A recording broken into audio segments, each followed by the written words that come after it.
আসি 8 লাখের। তো এইখানে সব শর্টস তোমরা ইনস্টাগ্রামে দেখতে পারবে।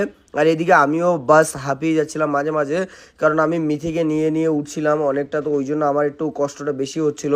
আর মিথি যদি না থাকতো তো হয়তো অতটা কষ্ট হতো না একা একা উঠলে।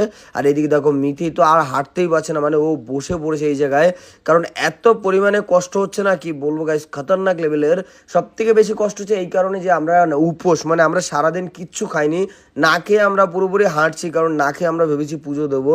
তো ওই জন্য আমরা কষ্ট হলেও ভাবলাম যে চলো যাওয়া যাক।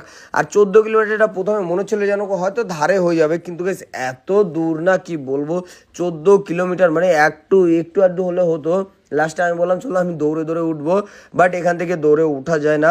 অনেক কষ্টের পরে গাইস ফাইনালি আমরা মা বৈষ্ণব দেবী মাতার মন্দিরকে দেখতে পেলাম দূর থেকে। আর এই যে ভিডিওগুলো আমাদের full video YouTube channel SRK Shankar ব্লগে আছে, তোমরা যারা যারা দেখোনি গিয়ে দেখে আসো।